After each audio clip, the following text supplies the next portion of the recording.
Tender is the night. Scott F Fitzgerald, um, fabulous writer. In fact, with the Great Gatsby, which needs to have a note soon of itself, of its own, um, he's the author which gave me the highest rated work that I've finished. Ulysses is above that. Modern Library lists Ulysses, and then um, The Great Gatsby, A Portrait of the Artist as Act Man, which I could finish.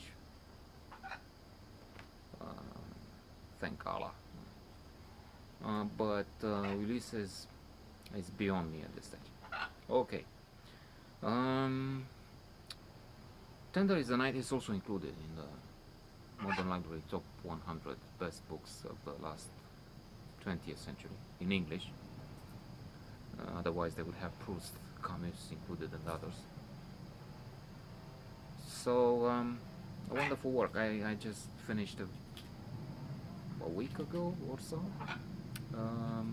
the play version, the abridged, the adaptation for the BBC, which, in a way, surprisingly, I thought I preferred to the origin, but then the perception is changing and not certain.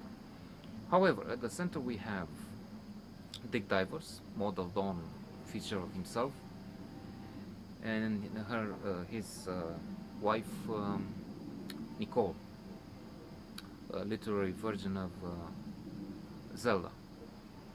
Zelda, I understand, was a very difficult woman, diagnosed with schizophrenia, and they both had a tumultuous life, as we see in the book. Unfortunately, we're dealing also with a little bit of not really child abuse, but what we would today call statutory rape,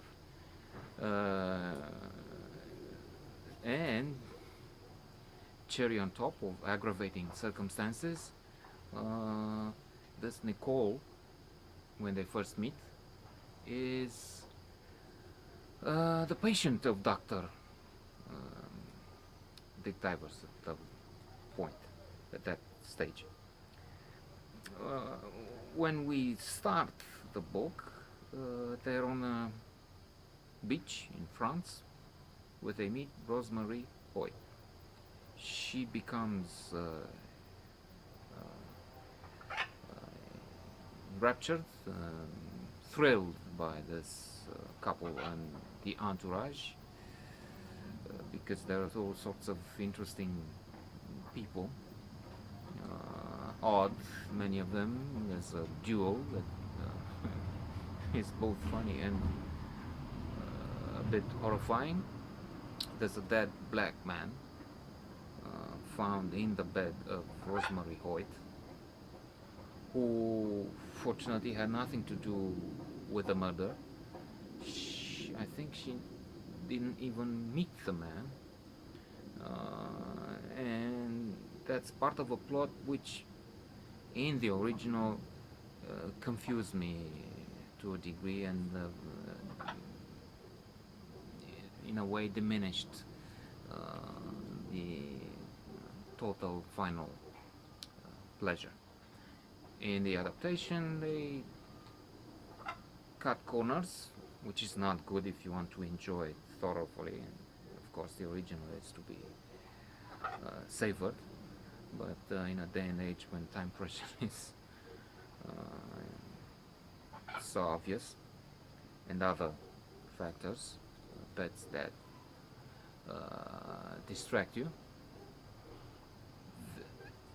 that's an option, at least, as I said, as a second meeting. I mean, in my case, I've read the original, but then also had the chance to hear this BBC play.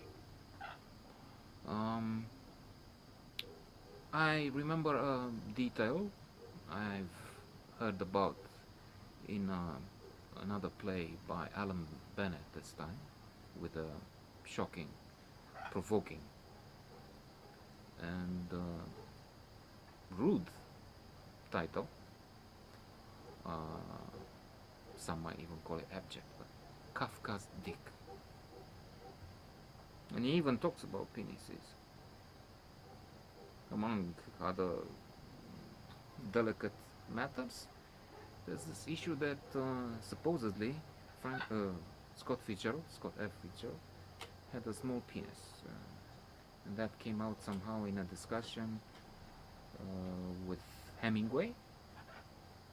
Zola also mentioned that he will not be able to satisfy other women because of his small endowment. And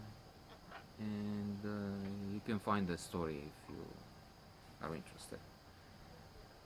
The work is great, though, no matter what we can say about the author, who was not a bad guy altogether. If we skip past the fact that he was also involved with an underage girl. I think at that time it wasn't really, I mean, it was an age when all the men married girls of 13, 14. That's the basis of War and Punishment, where Natasha is not just young, she's almost a child when married. But anyway, that's another note for another time.